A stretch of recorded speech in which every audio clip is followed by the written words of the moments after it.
Bismillahirrahmanirrahim. Assalamualaikum warahmatullahi wabarakatuh. Hai Sobat Gantang, jumpa lagi dengan kami dalam kegiatan yaitu THR Tausiah Hikmah Ramadan.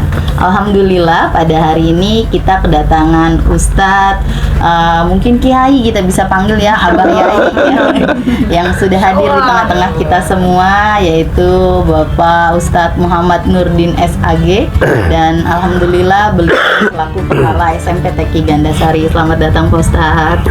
Dan di sini juga di tengah-tengah kita telah hadir ada Ustazah Rodiah ya. Dan di sini di sebelah saya, di sebelah kanan saya ada Ustazah Mai.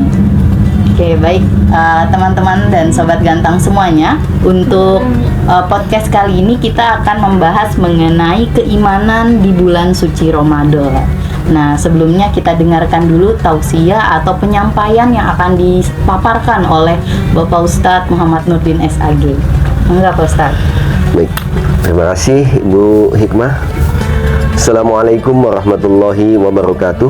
Waalaikumsalam warahmatullahi wabarakatuh. Bismillah, alhamdulillah, salatan wassalaman ala rasulillah, la hawla wa la quwata illa billah. Rabbi surah li sadri wa yassir li amri wa hlul uqdatan min lisani yafqahu qawli, amma ba'du.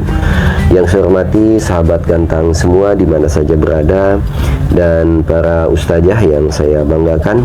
Alhamdulillah kita bersyukur kepada Allah Subhanahu wa taala, kita sudah masuk hari yang keberapa ini di Ramadan? Kelima ya, Masya Allah. Pasti tadarusannya ini udah ada yang sampai 10 juz, ada yang udah 15 juz kayaknya. Ustazah Rodiah itu tidak diragukan. Iya. Alhamdulillah. Kayaknya udah hatam berapa kali Bu Ustazah Rodiah? Kali. Cukup sekian lah dan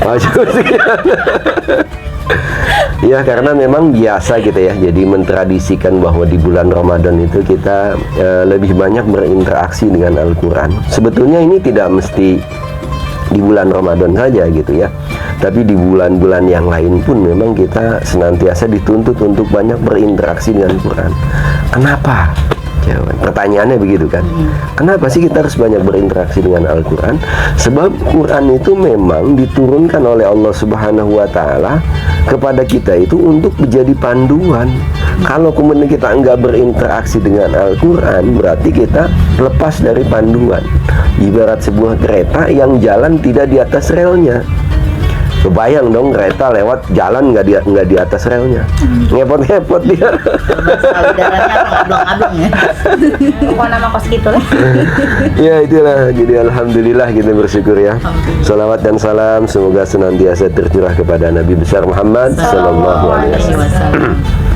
Nah, ini juga kita ngobrol santai ya, sebenarnya ngobrol santai saja. Jadi di bulan Ramadan ini kita kan sebagaimana yang Allah firmankan gitu ya, terkait dengan puasa. Itu ada firman Allah Subhanahu wa taala dalam Al-Baqarah. A'udzubillahi minasyaitonirrajim. Ya ayyuhalladzina amanu kutiba alaikumusiyam kama kutiba alal ladzina min qablikum la'allakum tattaqun.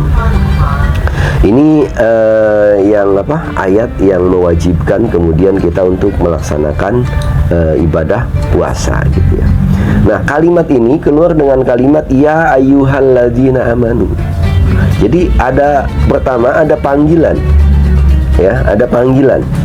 Ada harfun nida di situ ya. Ya ayyuha gitu.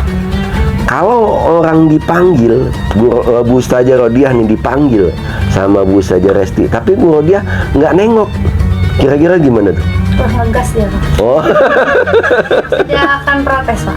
Kemungkinan Bu Rodiah telinganya sedang ada gangguan. Nah, atau bisa jadi ada gangguan gitu. Pokoknya orang kalau dipanggil nggak nengok pasti ada masalah. Iya betul. Pun begitu manusia ya, ketika dipanggil oleh Allah kemudian dia tidak memenuhi panggilan Allah ini, berarti dia ada masalah. Nah, ketika dipanggil ya ayyuhalladzina amanu, hai orang-orang yang beriman ya. Jadi panggilan Allah itu kepada orang yang beriman. Nah, kemudian ada orang yang terpanggil, berarti dia ada sisi keimanannya. Tapi ada orang yang kemudian ada kalimat ya ayyuhalladzina amanu, tapi dia nggak merasa terpanggil, berarti ada masalah dengan keimanannya. Karena dipanggil kok nggak nengok gitu. kan berarti masalah tuh. Orang dipanggil, jadi merasa nggak? Jadi setiap kalimat dalam Al-Quran yang menggunakan harfun nida itu, yang menggunakan panggilan ya ayyuhalladzina amanu, ya ayyuhan nas dan sebagainya, itu kita merasa tidak dipanggil dengan ayat tersebut gitu. Nah, ayat itulah yang kemudian sebelum Allah menyampaikan bahwa wajib untuk berpuasa, yang dipanggil oleh Allah untuk berpuasa adalah orang-orang yang beriman. Itu. Jadi orang-orang yang beriman, maka kalau seseorang ini beriman kepada Allah Subhanahu wa taala, pasti dia akan berpuasa. Itu. Dan orang yang beriman ketika dia puasanya, dia betul-betul puasanya itu berusaha untuk menjaga kualitas puasanya. Tadi sebelum podcast Bu Ustazah Rodia pernah nanya, siap nggak puasa? Siap kan? Siap nggak gila? Gitu kan? Kenapa ada kalimat bisa seperti itu terjadi? Ya itu tadi karena panggilan keimanan. Gitu. Kalau dia berpuasa, ya karena panggilan iman tadi, maka dia akan berusaha tuh. Jadi nggak perlu lagi ditanya, siap nggak puasa? Siap. Siap nggak gibah? Tuh, siap puasa. Siap nggak apa lagi tadi? Nggak pacaran. Nah itu, jadi sebetulnya itu adalah kalimat tadi, keterpanggilan rasa keimanan itu. Nah ketika begini, ada orang ketika ditanya, kamu orang beriman nggak sih? Oh kita pasti langsung, aku beriman dong. Pasti kita ngotot gitu. Tapi persoalannya kemudian, pernah nggak kita melakukan evaluasi tolok ukur keimanan kita gitu? Apakah kita merasa udah beriman udah aja gitu? Padahal Allah tidak kemudian ketika seseorang mengaku bahwa dirinya orang yang beriman, kemudian dibiarkan begitu saja, langsung diakui lah ibaratnya keimanan oleh enggak begitu gitu ya. Jadi ketika kita menyatakan amanna, kata Allah wahum la yuftan, ya. Ahasiban lengkapnya begini, a'udzubillahi minasyaitonirrajim. Ahasiban nasu ayyutsraku ayyaqulu amanna wa hum la yuftanun. Apakah kamu mengira ketika kamu menyatakan bahwa saya adalah orang yang beriman, kemudian Allah langsung wah ini dah dilantik jadi orang yang beriman? Enggak dulu. Wa hum la yuftanun. Tapi kita Allah akan apa? Uji kita.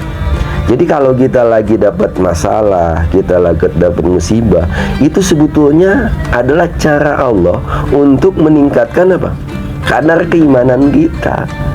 Jadi kayak orang sekolah ya Pak Ustadz. Iya. Jadi kita diuji dulu, baru ada kenaikan kelas. Nah, betul. Jadi diuji. Jadi misalnya Bu Resti diuji, apa ujiannya Bu Resti pasti berbeda dengan ujiannya Bu Rodia gitu ya. Bu Rodia ujiannya pasti berbeda dengan ujian yang dialami oleh Bu Hikmah gitu ya. Karena apa? Kadar keimanan kita itu beda-beda. Itu. Dan iman itu kata Rasulullah ya dalam sabdanya, iman itu jadi bisa naik bisa turun. Nah ini yang menjadi hal yang harus kita waspadai. Jadi iman itu bisa naik, kadang iman itu bisa al-imanu yazid wa yanqus. Iman itu bisa bertambah, bisa makin bagus, bisa. Kenapa ada orang berbuat salah? Karena imannya lagi siapapun dia, apapun levelnya, apapun pangkatnya, iman itu tetap yazid wa yanqus. Oh ada kiai, tapi kok kiai begini? Nah itu berarti mungkin saja Pak Kiai saat itu imannya sedang turun. Itu. Jadi gak ada jaminan siapa menjadi yazid wa yanqus. Nah tugas kita adalah bagaimana kemudian kalau kita buat grafik keimanan kita itu paling nggak kalaupun turun ya masih jangan sama. Nah, turunnya iya. Jadi bahkan kita pun nggak dikendaki misalnya langsung saat tinggi gitu. Biasanya kan kalau yang imannya saat langsung nanti jatuhnya juga bisa deblug gitu. Jatuh itu sakit ya. Iya. Gimana lagunya Bu? Jatuh sakit. Ya Allah. Itu jadi bisa jatuh bisa seperti itu. Itu namanya futur kalau ada macam. Orang yang tadinya semangat ibadah, setelah itu langsung kendor, hilang. Nah kita juga di Ramadan tuh nggak dingin. Ramadan, hebat ibadah. Setelah itu, itu namanya futur. Jadi kita makanya menjaga keimanan itu harusnya grafiknya itu ya sedikit gitu. Jangan sampai turun drastis. Ya. Nah, itu yang bahaya. Nah, bagaimana kemudian kita tahu tolok ukur keimanan kita? Maka rujukannya adalah Quran. Karena itu tadi, Quran adalah sebagai guidance kita, sebagai panduan kita. Nah, kita bisa buka di Quran surah Al-Anfal ya, surat Al-Anfal. Kalau yang bawa handphone bisa dilihat di handphonenya juga ada. Di Al-Anfal ayat 2, Allah Subhanahu wa taala berfirman, A'udzubillahi minasyaitonirrajim. Innamal mu'minuna alladzina idza dzukirallahu wajilat qulubuhum. Jadi orang yang beriman itu, kata Allah nih ya, bukan kata saya. Saya cuma menyampaikan, cek Allah kalau kata orang Kawidaran gitu ya. Cek Allah mah gitu guys. Ya, jadi innamal mu'minuna, sesungguhnya orang yang beriman itu adalah, pertama tandanya alladzina idza dzukirallahu wajilat qulubuhum. Orang yang beriman itu adalah orang yang idza dzukirallahu wajilat qulubuhum. Kalau disebut asma Allah, wajilat qulubuhum, hatinya itu ada gitu. Ya. Dulu Bu Rodia sebelum menikah dengan Pak Adi, itu kalau ada telepon, begitu dilihat namanya Pak Adi gitu ya, rasanya pasti gimana? Beda. Wah. Tuh, langsung kayak ya Allah, iya. Itu salah satu di antara contoh wajilat qulubuhum gitu. Pokoknya yang sesuatu yang kemudian menyentuh hati kita itu kan pasti akan ada getaran-getaran gitu ya. Getaran-getaran gimana sih kalau orang lagi seneng-senengnya gitu ya. Gimana Bu Res? Nah, Bu Resti ini yang sedang mengalami mungkin ya.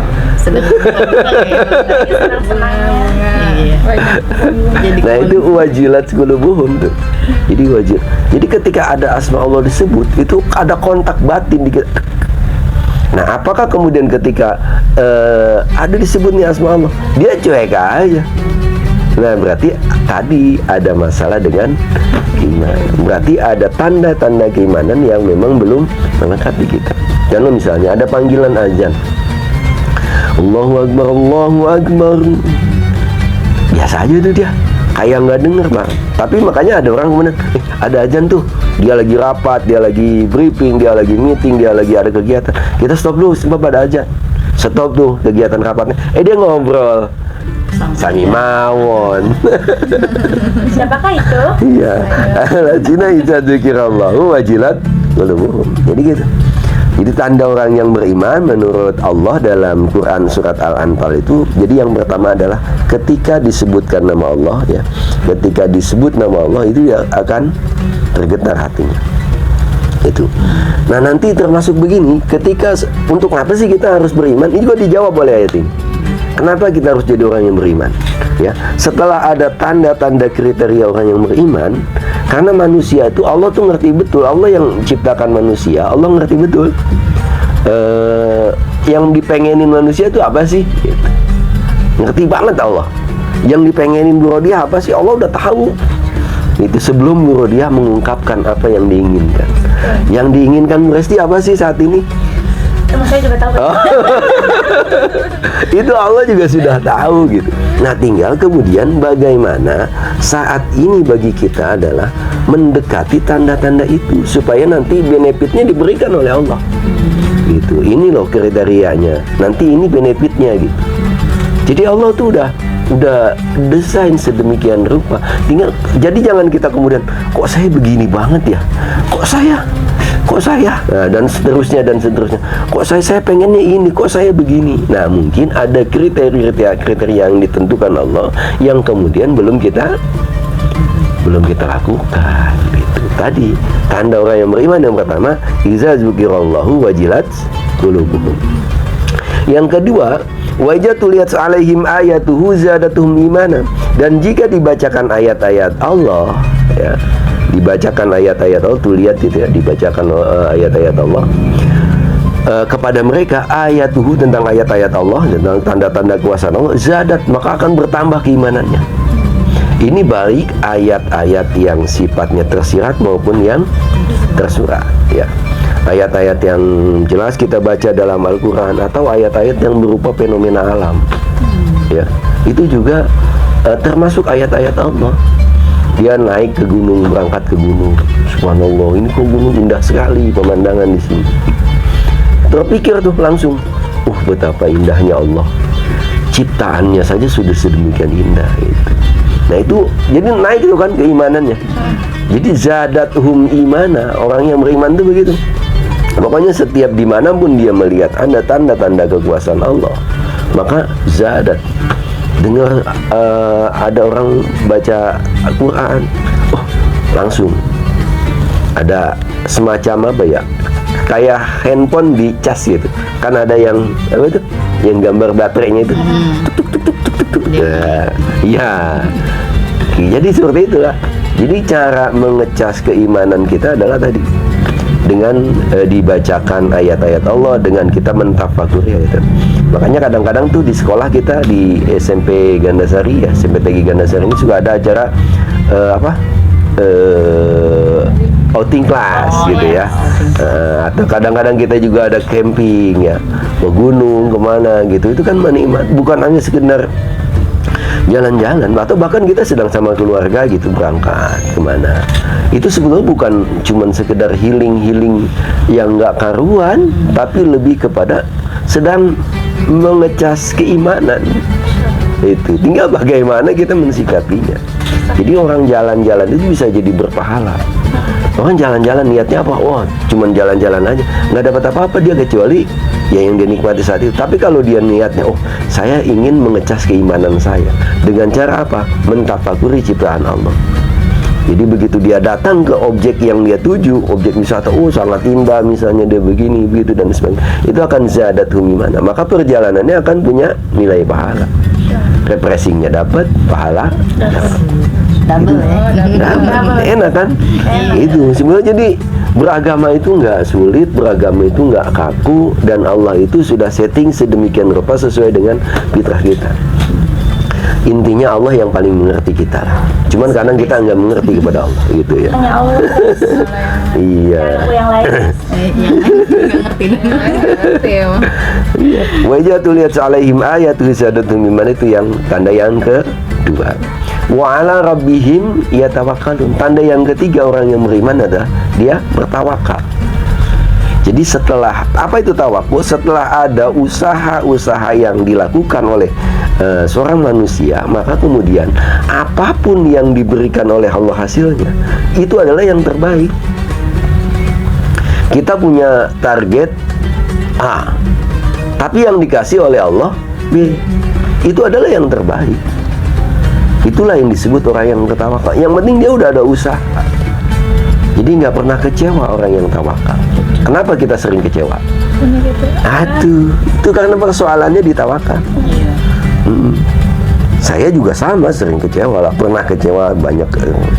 Pengennya kita begini, kenyataannya ya. Kecewa itu kan muncul ketika kenyataan tidak sesuai dengan harapan. Kecewa banget ya. Kecewa. Sakit. Sakitnya tuh di mana, Bu? Iya. Ya, kecewa itu muncul ketika tadi kenyataan tidak sesuai dengan harapan. Tapi kalau kemudian wa ala rabbihim yatawakkalun, jadi dia dapatnya ini yaitu memang harapannya gitu. Jadi orang yang beriman dengan dia bertawakal tadi, dia tuh jarang kecewa. Jarang kecewa. Banyaknya malah bersyukur. Nah, ketika dia munculnya syukur, maka nikmatnya di-up oleh Allah. Itu kan janji Allah tuh. Kalau kamu bersyukur, di-up terus nikmatnya.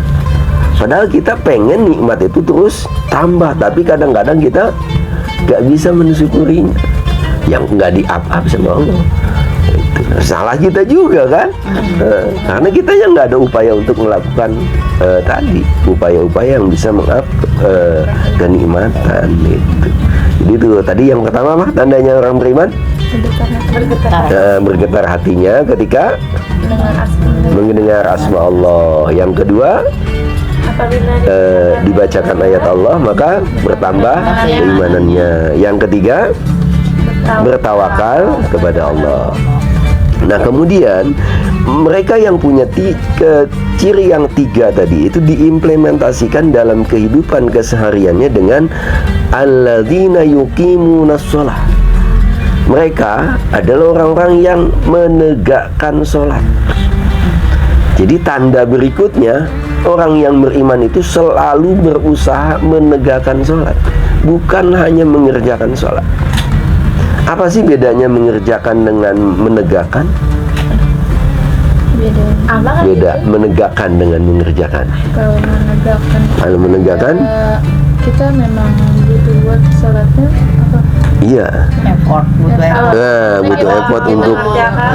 Menegakkan, maksudnya berusaha semaksimal Nah, ada mungkin. usaha maksimal. Lebih, maksudnya Kalau mengerjakan cuma tinggal kayak melakukan. mengerjakan Iya. cuma kayak menggugurkan. iya, sekedar gugur kewajiban. Asal set. Ya, saya punya anak tuh, anak bungsu saya kalau sholat cepet banget. Selesai. 5G Iya. sholatnya. Kecepatan tinggi. Sama anak-anak. Itu berarti sekedar mengerjakan itu, dia mengerjakan tapi berusaha untuk menegakkan. Jadi gimana caranya kita bisa menegakkan itu, menegakkan sholat kita. Makanya Rasulullah itu berpesan kepada sahabatnya Mu'ad bin Jabal.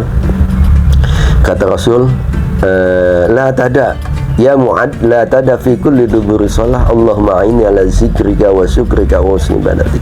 Hei Mu'ad, jangan lupa setiap kamu selesai di akhir sholat itu untuk membaca doa Allahumma inni ala zikrika wa syukrika wa husni ibadatik. Ya Allah, bantu saya untuk apa? Senantiasa banyak berzikir mengingat Allah, kemudian banyak bersyukur kepada Allah, kemudian apalagi selalu berusaha untuk memperbaiki kualitas ibadah. Itu. Jadi tanda yang berikutnya, orang yang beriman itu diimplementasikan dalam upayanya untuk senantiasa memperbaiki sholat. Gitu. Dan yang ke berapa nih? Kelima. Wa mimma razaqnahum yunfikun. Orang yang beriman itu senang menafkahkan hartanya. Itu. Untuk apa sih gitu? Shopping. Ya.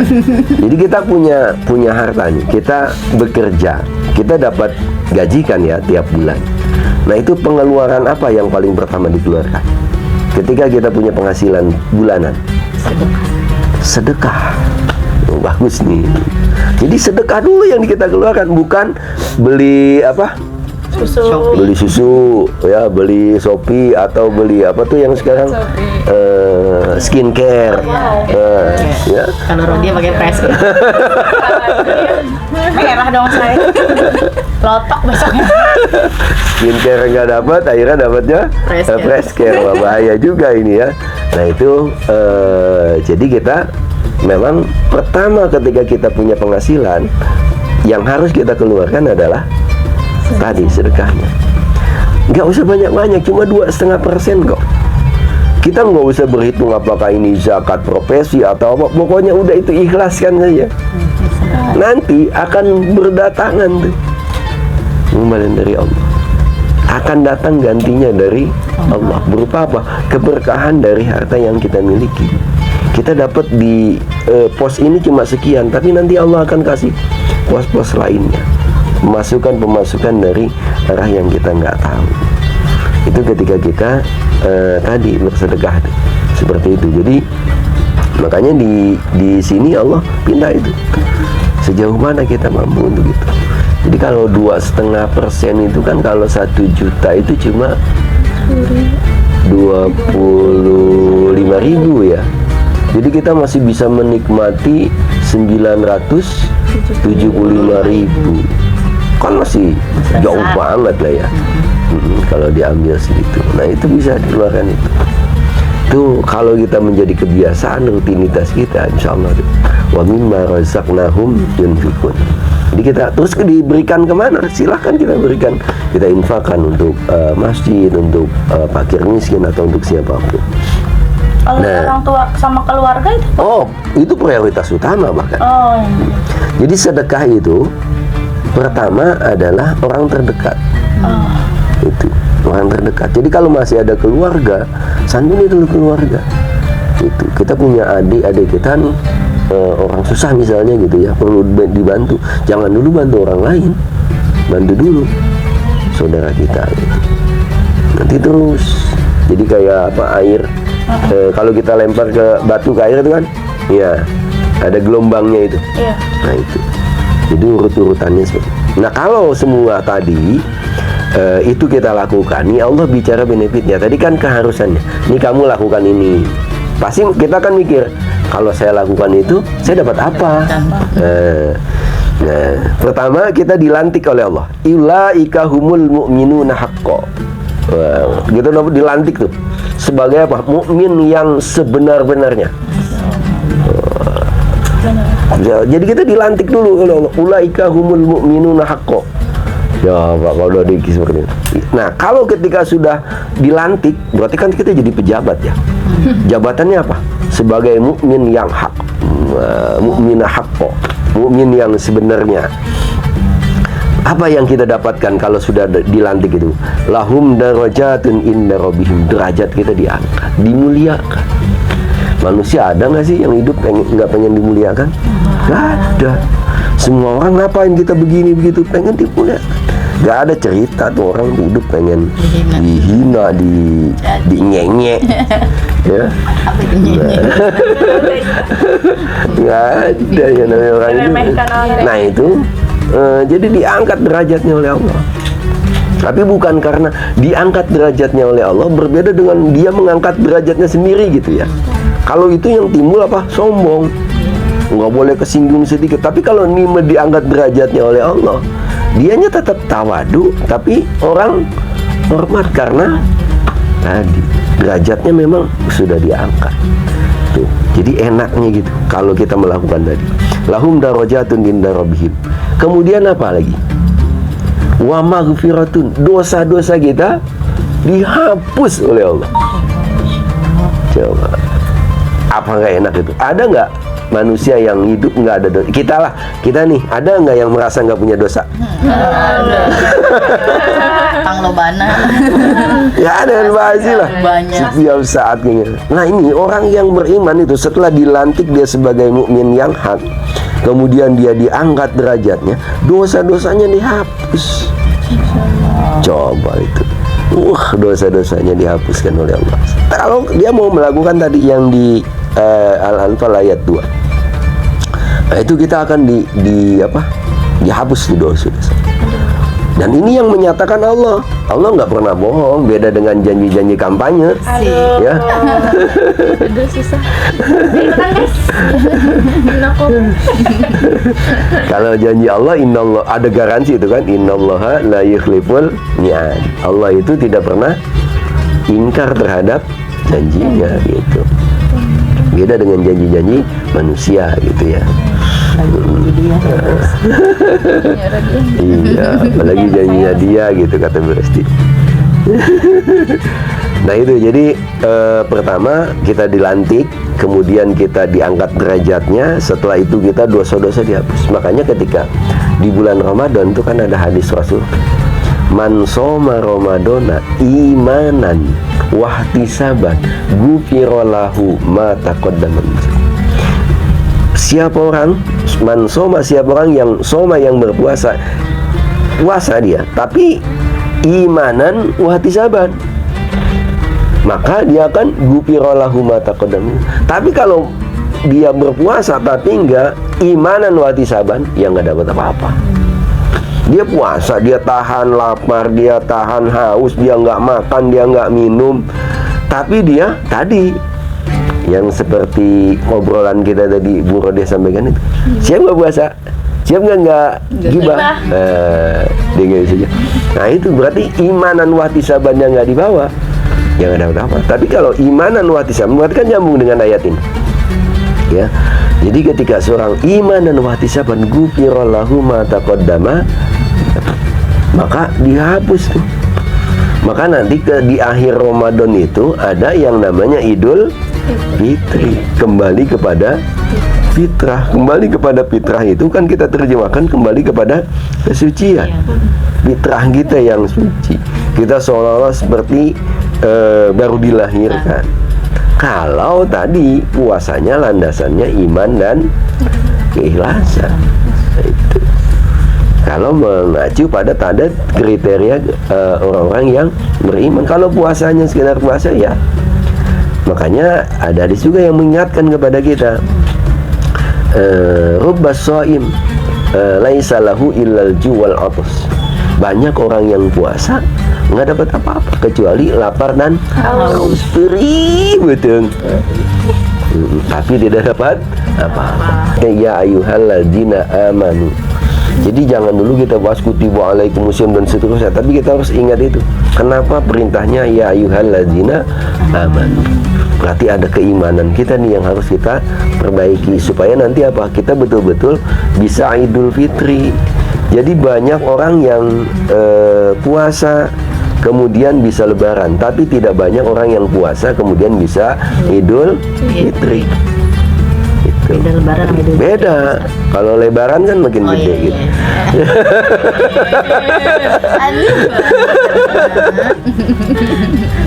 Loh, komen. Iya, tapi kalau Idul Fitri itu kembali kepada fitrah gitu. Ya itu makanya yang harus jadi kita punya ada upaya itu gitu ya. Jadi makanya kita harus menjadikan Ramadan ini sebagai kawah candra di muka untuk kemudian bisa menghasilkan Bu Rodiah yang baru nanti, Bu Resti yang baru, Bu Hikmah yang baru, saya yang baru dengan hasil didikan Ramadan itu. Jadi Ramadan itu makanya dikatakan Ramadan juga sebagai sebuah madrasah, sebagai sebuah sekolah. Nanti hasilnya apa? Wisudanya apa? Wisudanya itu tadi sebagai mukmin yang sebenarnya, mukmin haqqo, sebagai orang yang mutakin ya. Makanya kan nanti di ujung ayat perintah puasanya itu la'allakum tattaqun itu. Jadi kehidupan dia pasca Ramadan nanti, ketika Ramadannya makbul nih, kehidupan pasca Ramadannya nanti lebih enak tuh. Iya, dari bukan cuma akhiratnya aja, dunianya juga makin bagus. Karena tadi kan janji dari Allah apa? Derajatnya diangkat. Wah, kalau udah derajatnya diangkat oleh Allah, apa yang dia mau dikasih. Itu dijabat jaminan dari Allah. Pokoknya enak, hidupnya akan lebih enak. Jadi kita kan suka berdoa tuh, Rabbana atina fid dunya hasanah wa fil akhirati hasanah. Tapi kadang orang cuma berdoanya aja Rabbana atina fid dunya hasanah. Tapi dia nggak ada upaya-upaya untuk mewujudkan doa itu supaya dunianya hasanah, akhiratnya hasanah. Dia punya anak, anaknya nggak dididik kenal dengan Allah, anaknya nggak diajarkan baca Quran, nggak diajarkan agama, nggak tahu. Tapi doanya Rabbana atina fid dunya hasanah, fil akhirati hasanah, ya nggak bisa. Itu. Jadi kalau mau dunianya hasanah, akhiratnya hasanah, ya harus ada sesuatu yang kemudian sejalan dengan yang kita baca di doa. Makanya di Quran itu ada yang kalau nggak salah di surat At-Tolak ya. Jadi ada orang yang baca doa Rabbana atina fid dunya hasanah. Ada orang yang kemudian baca doa Rabbana atina fid dunya hasanah wa fil akhirati hasanah.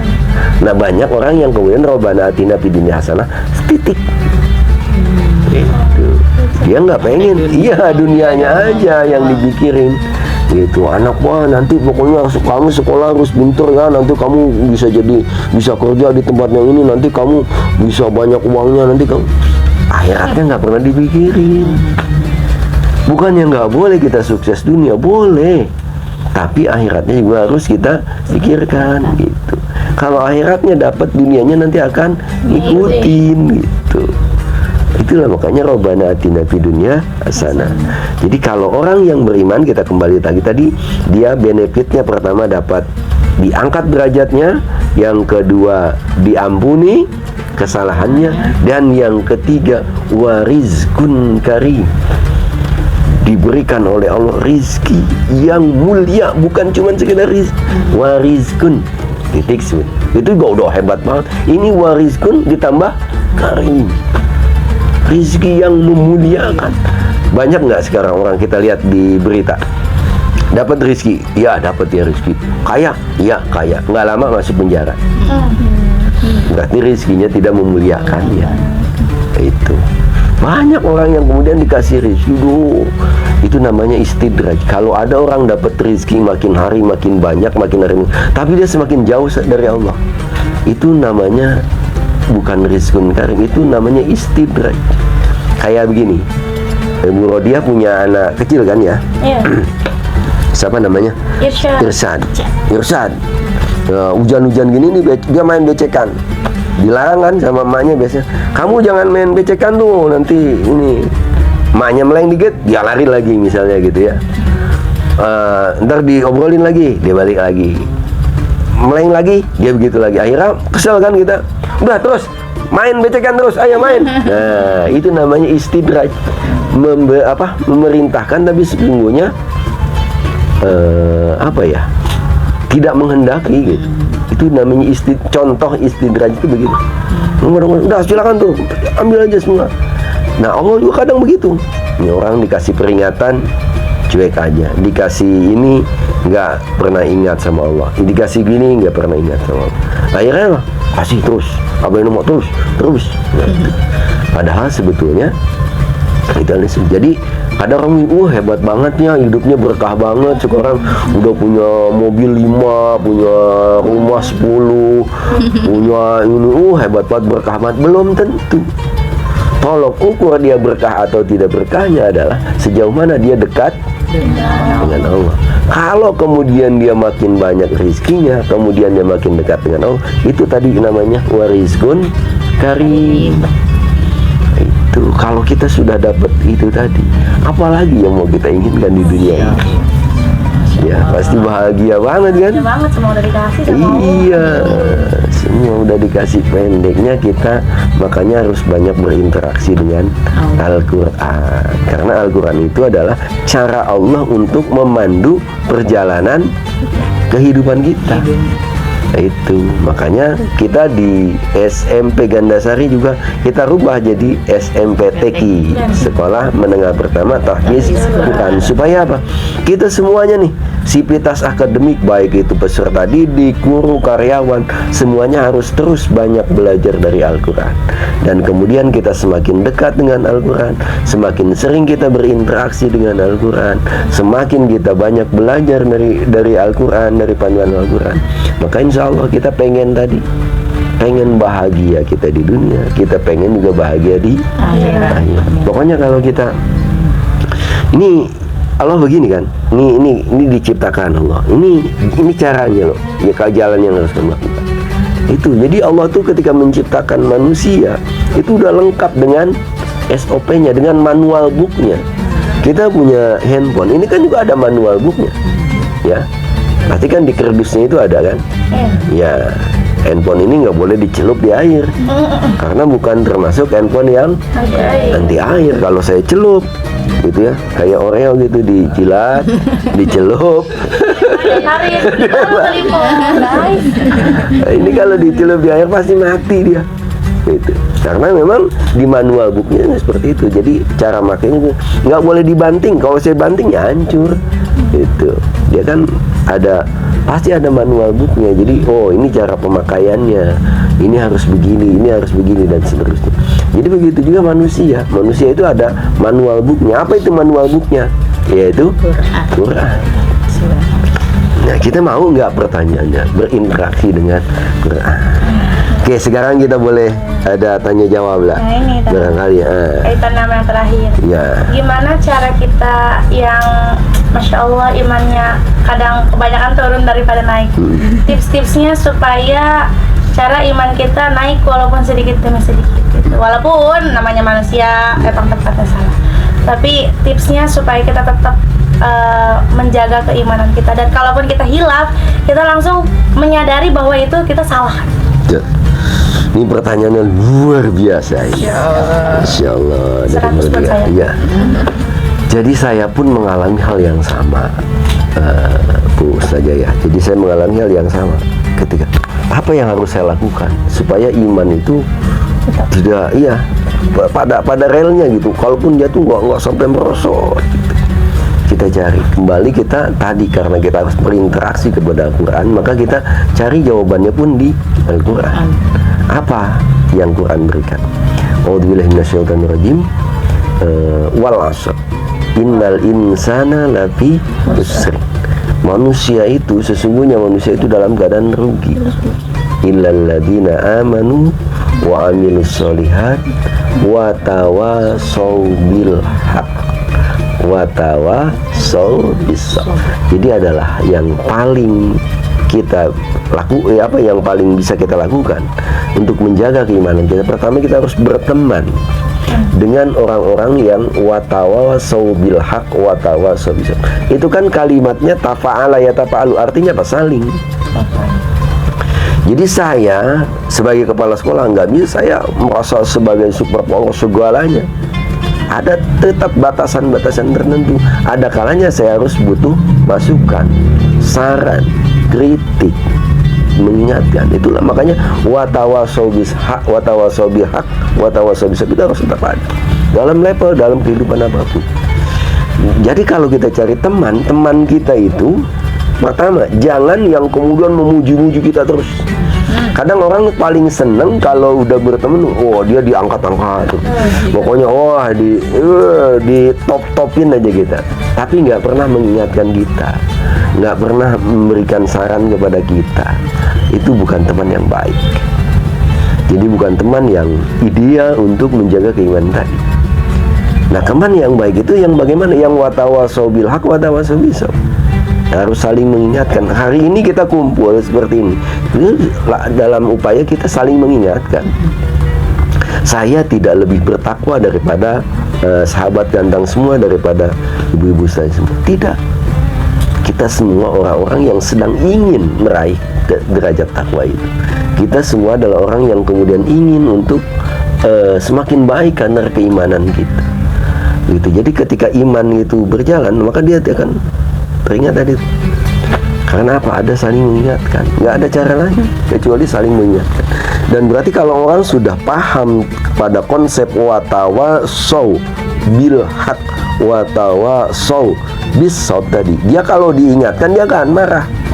Kadang orang begitu, ngeritik mau, ketika dikritik ngambek. Baper langsung pundung. Kalau saya sekarang lapar.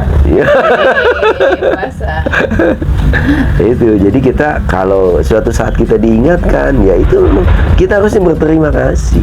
Kita nggak usah jadi ini kan ada orang diingatkan begini langsung ngambek. Dan seterusnya ada serangan gitu.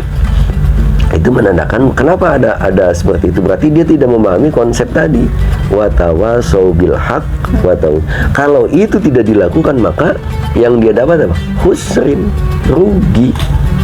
Itu. Jadi didesain tuh. Masya Allah, Quran itu makanya luar biasa.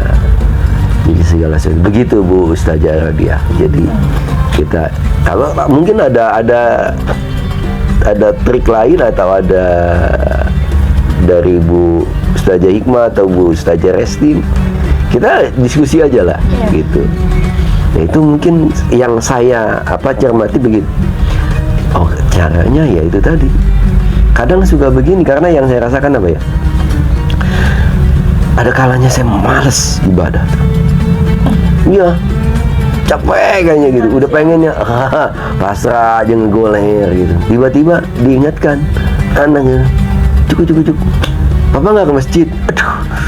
Nah, berarti kan itu juga bentuk watawasau bil haq watawasau bis sabr. Betul. Iya. Anak itu ngambil apa? Anak saya yang fungsi itu. Papa nggak ke masjid. Aduh, malu juga nih gitu kan. Itu jadi iya, berarti saya diingatkan nih sama anak saya gitu. Nah, itu jadi kita dengan siapapun, walaupun anak kecil nggak bisa kita pandang remeh.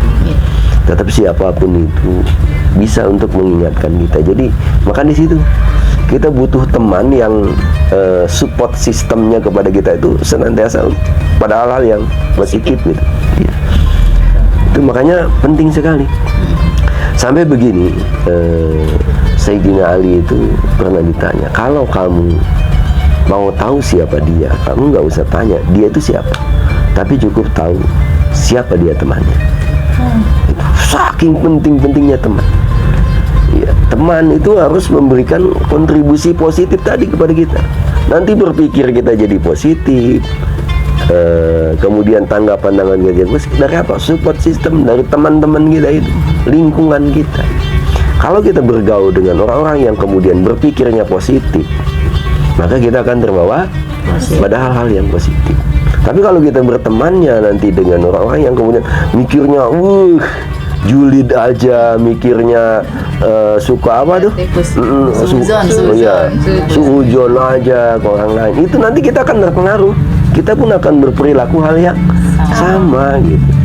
Kayak pepatah jadul ya Pak Ustadz, kalau berteman dengan tukang minyak wangi kita iya, kena bau wanginya gitu ya. Kalau berteman dengan tukang minyak tanah ya bau minyak tanahnya. Iya, itu. Jadi betul itu sekali itu. Jadi kita memang harus ada seperti itu. Jadi watawasau bil haq itu untuk menjaga itu. Silakan, mungkin ada lagi yang perlu kita obrolin nih ya. Mungkin kalau saya sih salah satu untuk mencas keimanan diri ya. Tadi selain dengan saling mengingatkan, terkadang saya itu punya tips untuk diri saya, tapi bisa sharing juga. Nah, boleh ini bagus ini. Kita tuh melihat ke yang lebih apa ya, kurang daripada kita. Jadi di situ dimana rasa kita tuh punya bersyukur lah istilahnya. Ketika saya melihat, enak banget ya ngelihat si A kehidupan seperti ini, tapi saya harus melihat ke yang di bawah. Oh iya ya, ternyata saya lebih baik daripada si B. Berarti saya harus berusaha lebih baik lagi, mendekatkan diri kepada Allah dan lainnya. Mungkin itu tips juga ya buat teman-teman sobat gantang. Jadi itu unsuru ilaman asfala minkum wala tanzuru ilaman huwa fawqakum. Itu resepnya untuk bersyukur. Jadi kita banyak bersyukur tuh. Iya. Kalau kita pakai konsep itu, jadi melihat yang levelnya di bawah kita dalam urusan agama. Tapi ada begini, kita juga boleh iri ketika dalam hal agama. Tapi kita nggak boleh iri dalam hal dunia gitu ya. Ini misalnya saya lihat Bu Rodia kok rajin sekali ibadahnya gitu ya. Nah, itu kita boleh iri itu. Saya mau pengen iri kayak Bu Rodia gitu. Kenapa? Ibadahnya rajin gitu. Nah itu boleh gitu. Kita saya iri sama Bu Resti kenapa? Selalu baca Quran gitu. Waduh, Masya Allah. Kan gitu kita boleh tuh iri dengan itu. Nah, itu karena apa? Itu termasuk bagian iri yang diperbolehkan. Yang nggak boleh orang punya ini kita dia begini, dia mah pasti tuh boleh. Itu akibatnya karena irinya pada persoalan dunia. Nanti timbulnya apa? Suudzon tadi gitu. Mengklaim rezeki orang tidak halal lah, atau ini gitu dan lain sebagainya. Akhirnya kita timbul fitnah dan lain sebagainya. Baik Pak Ustadz, alhamdulillah ya, banyak sekali yang telah kita bahas bersama, ilmu yang kita dapatkan bersama dari yang telah dipaparkan oleh Pak Ustadz, dan insya Allah ini menjadi pengetahuan juga, menjadi charge yang baru untuk keimanan kita semua dan juga untuk sobat gantang semuanya. Amin. Mudah-mudahan bermanfaat obrolan kita ya pagi hari ini. Ya, insya Allah kita akan berjumpa kembali dalam THR yang akan datang. Insya Allah nanti dengan teman-teman dari sobat gantang lainnya. Oke, baik, terima kasih untuk sobat gantang. Kita tutup sama-sama dengan hamdalah. Alhamdulillahirabbil alamin. Subhanakallahumma bihamdika asyhadu an la ilaha illa anta astaghfiruka wa atubu ilaik. Semangat.